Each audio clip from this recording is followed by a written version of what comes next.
తనపై బీఆర్ఎస్ మహిళా నేత ఆసుప్రియ సంచలన ఆరోపణలు చేశారు. రాజకీయం కోసం ఏ గడ్డైనా కేటీఆర్ తింటారంటూ ఫైర్ అయ్యారు.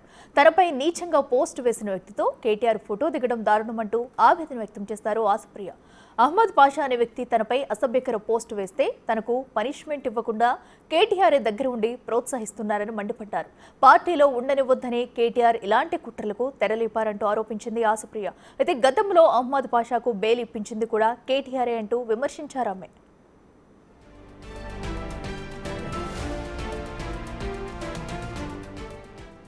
అయితే ఆసుప్రియ ఆరోపణలపై స్పందించారు అహ్మద్ పాషా. కేవలం రాజకీయ కారణాలతోనే తనపై ఆసుప్రియ తప్పుడు ఆరోపణలు చేస్తుందన్నారు. ఓ మంత్రి అండతో తనపై తప్పుడు కేసుల్లో ఇరికించిందన్నారు. జన్మదినం సందర్భంగా మా పార్టీ వర్కింగ్ ప్రెసిడెంట్ కేటీఆర్ గారిని, మా పార్టీ అగ్రనాయకుల్ని కొంతమందిని కలిసి వారితో ఆశీర్వాదం తీసుకోవడం జరిగింది. తదనంతరం కొన్ని సోషల్ మీడియా ప్లాట్ఫామ్స్లో ఒక మహిళ నేను మంత్రి గారి కోడలు అని చెప్పేసి ఇష్టం వచ్చినప్పుడు బెదిరింపులకు దిగుతూ ఉంది. నేను చెప్పేది ఒకటి, గతంలో నేను ఫేస్బుక్లో ఒక పోస్ట్ పెట్టడం జరిగింది. ఇప్పటికి కూడా ఆ పోస్ట్ ఫేస్బుక్లో అలానే ఉంది. ఇప్పుడు ఏదైతే ఈ వీడియో చూసే మిత్రులు అందరూ ఆ పోస్ట్ చూసుకోండి. అదే నా మీదే పెట్టిండు, గుమ్మడికాయల దొంగ ఎవరు అంటే నేనే అని చెప్పి భుజాలు ఆడుకున్నట్టు ఆ కేసు నాదే అని చెప్పి నా మీదే పెట్టిండు అని చెప్పేసి లోకల్లో ఉన్నటువంటి పిఎస్కి నా మీద ఆ మంత్రి గారి పిఏని టార్చర్ చేసి మంత్రి గారి పిఏతోని ఫోన్లు చేపించి కేసు ఫైల్ చేయించింది. నాకు అక్కడ ఆ పిఎస్కి సంబంధించినటువంటి అధికారులను పిలవడం జరిగింది. నేను నా వాగ్మూలం ఇవ్వడం జరిగింది. వాళ్ళు కేసు కోర్టులో వేయడం జరిగింది. నేను హైకోర్టుకి వెళ్ళి క్వాష్ కూడా తెచ్చుకోవడం జరిగింది. ప్రస్తుతం ఆ కేసు కోర్టులో ఉంది. న్యాయపరంగా దాన్ని ఎదుర్కొంటా. కానీ కోర్టు నా మీద కేసు కోర్టులో నడుస్తున్నప్పుడు నా ఫోటో పెట్టి, రామన్న ఫోటో పెట్టి సోషల్ మీడియా ప్లాట్ఫామ్గా ఇష్టం వచ్చినట్టు నీచంగా మాట్లాడితే ఇది కోర్ట్ ఆఫ్ అటెంప్ట్ అవుతుంది. దీన్ని కూడా న్యాయపరంగా ఎదుర్కొంటా. అసలు నేను చెప్పేది ఒక విషయం, నువ్వెవరు నాకు చెప్పనీకి? నువ్వెవరు అగ్రనాయకులతో ఫోటో దిగిన అగ్రనాయకుడిని తిట్టనికి? నువ్వు పోయినావు, మీ పార్టీలో నువ్వు చక్కగా పనిచేసుకో. అరే నువ్వు మా పార్టీలో మా రామన్నతో ఫోటో దిగితే తెలంగాణ భవన్కి పోతే తెలంగాణ భవన్కి రాణిస్తున్నారు. అరే అగ్రనాయకులు ఫోటోలు దిగుతారు. నీ ఇష్టం వచ్చినట్టు మాట్లాడుతున్నావు. చూసుకుంటా ఉంటే పోనీ ఎందుకు లేకో మహిళ అని చెప్పేసి నువ్వు మంత్రి గారి అండా చూసుకొని మంత్రి గారు కూడాలని చెప్పేసి ఎగురుతా ఉన్నావా? పోనీ ఎందుకు ఒక మహిళ? అరే నేను నీలాగా పార్టీని బదనాం చేసినా, పార్టీ అగ్రనాయకులు బండనా బూతులు తిట్టినా, లేకపోతే నీ ఫికగుంట పార్టీలో ఉన్న నిఖార్సైన మహిళా నాయకురాలని ఇష్టం వచ్చినట్టు బ్లేమ్ చేసినా, ఇష్టం వచ్చినట్టు తిట్టినా, 2006 నుండి పార్టీలో ఉన్న, తెలంగాణ భవన్ కట్టడం స్టార్ట్ చేసినప్పటి నుండి పార్టీలో ఉన్న, కేసీఆర్ గారు కేంద్ర మంత్రి ఉన్నప్పటి నుండి పార్టీలో ఉన్న. రెడ్డికి ఇదే అంశానికి సంబంధించి మరింత సమాచారం మా ప్రతినిధి శంకర్ లైవ్లో అందిస్తారు. శంకర్ చెప్పండి. సో ఏదైతే ఆశాప్రియ ఉందో తనైతే తనపై తప్పుడు పోస్టులు పెడుతున్న వారితో కూడా నువ్వు ఫోటోలు దిగుతావంటూ కేటీఆర్ని అయితే వ్యాఖ్యానిస్తూ ఒక ట్వీట్ అయితే చేసింది. సో దీంతో కేటీఆర్ని తిట్టే ప్రయత్నం కూడా చేసింది. ఆ ట్వీట్లో మనం క్లియర్గా చూడొచ్చు. అసలు ఏం జరిగింది, పూర్తి డీటెయిల్స్ ఏంటి?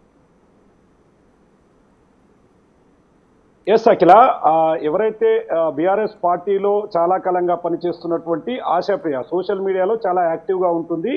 ఇదే క్రమంలో ఆమె గత కొద్ది కాలంగా కూడా పార్టీ నుంచి బయటికి వచ్చింది. గత కొద్ది రోజుల క్రితం తనపై కొందరు రూమర్స్ క్రియేట్ చేస్తున్నారు, పార్టీ నుంచి దూరం చేయాలి అని చూస్తున్నారు, అందుకే తనపైన వ్యతిరేక పోస్టులు పెడుతున్నారంటూ కూడా ఆమె గతంలో సూసైడ్ కూడా ఒకసారి ప్రయత్నించినటువంటి ప్రయత్నం మరవకముందే తిరిగి ఈరోజు ఆశాప్రియ ట్విట్టర్ వేదికగా సోషల్ మీడియాలో ఒక పోస్టును పెట్టింది. ఆ పోస్టులో ప్రధానంగా బీఆర్ఎస్ పార్టీ వర్కింగ్ ప్రెసిడెంట్గా ఉన్నటువంటి కేటీఆర్ను ఉద్దేశిస్తూ తనను పార్టీ నుండి వెళ్ళగొట్టాలంటే ఇంత నాటకాలు ఎందుకు ఆడాలి? ద్రౌపదిలాగా నన్ను అవమానించి పంపాలా?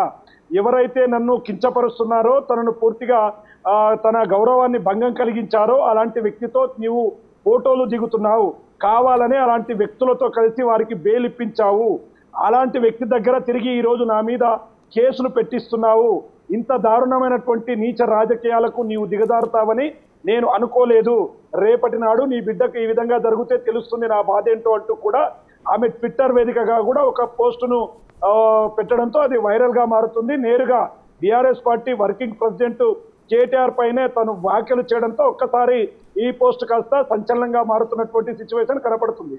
గత కొద్ది రోజులుగా కూడా బీఆర్ఎస్ పార్టీ నుండి ఆశాప్రియ దూరంగా ఉంటూ వస్తుంది. గతంలో పార్టీకి సంబంధించినటువంటి కొన్ని కార్యక్రమాలు కావచ్చు, అదేవిధంగా చాలా సందర్భాల్లో మేము యాక్టివ్గా పనిచేసింది. కానీ ఉన్నట్టుండి ఆశాప్రియ వల్ల పార్టీకి డ్యామేజ్ జరుగుతుంది. అందుకే ఆశాప్రియను ఈ విధంగా దూరం చేయాలనే తపనతో తనకు సంబంధించినటువంటి అంటే పార్టీలో ఉన్నటువంటి అహ్మద్ పాషా అనే వ్యక్తి తనను పార్టీకి దూరం చేసేలా నీచమైనటువంటి పోస్టులు పెడుతున్నాడు. అందుకే పార్టీకి దూరంగా ఉంటున్నానని చెప్పి కూడా ఆశాప్రియ చెప్తూ వచ్చింది. ఇదే క్రమంలో గతంలో సూసైడ్కు అటెంప్ట్ చేయడంతో పాటు మహబూబ్ నగర్ ప్రభుత్వ ఆసుపత్రిలో కూడా ఆమె ట్రీట్మెంట్ తీసుకోవడం జరిగింది. ఆ తర్వాత కాస్త సద్దుమణిగినటువంటి వ్యవహారం కాస్త తిరిగి ఈరోజు మళ్ళీ రాజుకున్నటువంటి సిచ్యువేషన్. అహ్మద్ పాషాను నీవే అంటే ప్రేరేపిస్తూ తనపై పోస్టులు పెట్టిస్తున్నావు, నన్ను నేరుగా పొమ్మనలేక అతని దగ్గర ఈ పోస్టులు చేపిస్తూ నన్ను పార్టీకి దూరం చేస్తున్నావు. తన 23 ఏళ్ల రాజకీయ జీవితంలో రాజకీయం కోసం రాలేదు, కేటీఆర్ అన్న కోసం వచ్చానని చాలా సందర్భాల్లో చెప్పినటువంటి ఆశాప్రియ ఈ పోస్టుతో ఒక్కసారిగా వైరల్ మారడంతో పాటు పూర్తి స్థాయిలో బీఆర్ఎస్ శ్రేణులంతా కూడా ఒక్కసారిగా దీని గురించే చర్చలు జరుగుతున్నటువంటి సిచ్యువేషన్ అయితే కనపడుతున్నాయి. ఇప్పటికే బిగ్ టీవీ ఆశాప్రియను కూడా అడగడం జరిగింది అసలు ఏం జరిగిందని. తను పార్టీ కోసం చాలా కష్టపడ్డానని, కానీ తనకు ఎక్కడ కూడా సరైన గౌరవం ఇవ్వలేదని, తను పార్టీలో ఎదుగుతుంటే చూస్తూ ఓర్వలేకే అహ్మద్ పాషా అనే వ్యక్తి తనపై వ్యతిరేక పోస్టులు పెడుతూ నన్ను పార్టీకి దూరం చేస్తున్నాడని కూడా ఆమె చెప్పుకొస్తుంది. ఏదేమైనప్పటికీ బీఆర్ఎస్ పార్టీలో ఉన్నటువంటి ముఖ్య కార్యకర్తలంతా ఈ విధంగా పార్టీ పైన పూర్తి స్థాయిలో పోస్టులు పెట్టడం, ఒకరితో ఒకరు వాగ్వాదాలకు దిగడం, పోస్టులన్నీ కూడా జరుగుతుండడంతో పార్టీలో కొంత కలవరం అనేది మొదలైనటువంటి సిచ్యువేషన్ ఇక్కడ కనిపిస్తుంది. అఖిల శంకర్, మనం చూసుకున్నట్టయితే ఇప్పుడు ఎవరైతే ఆశాప్రియ ఉందో సో అహ్మద్ పాషా ఇదంతా కావాలని చేస్తున్నారంటూ కూడా తను మరో పక్కన చెప్పుకుంటూ వస్తుంది. అలా అయితే అహ్మద్ పాషా తన వెర్షన్ కూడా తను చెప్పుకుంటూ వస్తున్నాడు, లేదు నా పైన కావాలని కేసులు పెట్టించిందని కూడా చెప్పుకొస్తున్నాడు. సో అసలు ఎవరి వెర్షన్ ఏంటి, ఎందుకు ఇన్ని తగాదాలు జరుగుతున్నాయి, నిజంగా కావాలనే ఆశాప్రియని పార్టీ నుంచి పంపించేందుకు ఇదంతా కుట్ర జరుగుతుంది అనుకోవచ్చా? ఎస్ అఖిల, ఎందుకంటే ఆశాప్రియ క్లియర్ కట్ గా గతంలో బీఆర్ఎస్ పార్టీలో పనిచేసినప్పుడు ఆమెకంటూ ఒక ప్రత్యేకమైనటువంటి స్థానాన్ని కల్పించుకుంది. అందరి దృష్టిలో కూడా ఆమె ఒక్కసారిగా పడడంతో నేతలందరూ కూడా ఆమెను గుర్తుపట్టే స్థాయికి వచ్చారు. ఇదే క్రమంలో తను వేరే వాళ్ళకు సపోర్ట్ చేస్తున్నాడు, అంటే పార్టీలో మిగతా నాయకులు ఎవరైతే ఉంటారో వారికి సపోర్ట్ చేస్తుండడంతో అది అహ్మద్ పాషాకు నచ్చడం లేదు. తన ఎదుగుదల కూడా పూర్తిగా జీర్ణించుకోలేనటువంటి అహ్మద్ పాషా ఈ విధమైనటువంటి దారుణమైన పోస్టులు పెడుతూ అంటే తనను పూర్తిగా పార్టీకి దూరం చేయాలని, తను ఏదైనా సందర్భంలో ఏవైనా మాటలు మాట్లాడితే ఆ మాటలను వక్రీకరించి పార్టీ పైనే నీవు ఈ విధంగా మాట్లాడావంటూ పెద్దవారికి చెప్పడం, నేతలతో తన గురించి ఉన్నది లేనట్టుగా చెప్పి తనను పూర్తి స్థాయిలో పార్టీలో ఒక గౌరవాన్ని తీసివేస్తూ పార్టీకి దూరం చేస్తున్నాడు అనేది ఆమె అభిప్రాయం. ఒకవైపు అహ్మద్ పాషా మాత్రం పూర్తిగా తనకు సంబంధించి ఆమెను ఒక మహిళగా చూస్తున్నానే తప్ప ఆమె ఒక సోషల్ మీడియాలో పార్టీ గురించి తప్పుడు పోస్టులు పెడుతుంది కాబట్టి దాన్ని వద్దని చెబుతున్నాను. కానీ ఆమె వినకుండా పదే పదే కేటీఆర్ను దూషించడం, పార్టీని దూషించడం ఇలాంటివన్నీ చేస్తుంది కాబట్టే తను క్లియర్ కట్ గా ఈ విషయంపై కోర్టుకు వెళ్ళాను, దీనికి సంబంధించినటువంటి ఒక కేసు కోర్టులో నడుస్తుంది. కానీ ఇలాంటి టైంలో మళ్ళీ ఇలాంటి పోస్టు పెట్టడం ఎంతవరకు సమంజసమని కూడా పూర్తి స్థాయిలో ఒకవైపు అహ్మద్ పాషా చెప్తున్నాడు. మరోవైపు ఇంతకు ముందు ఆ బిగ్ టీవీ కూడా నేరుగా వారితో మాట్లాడినటువంటి సిచ్యువేషన్,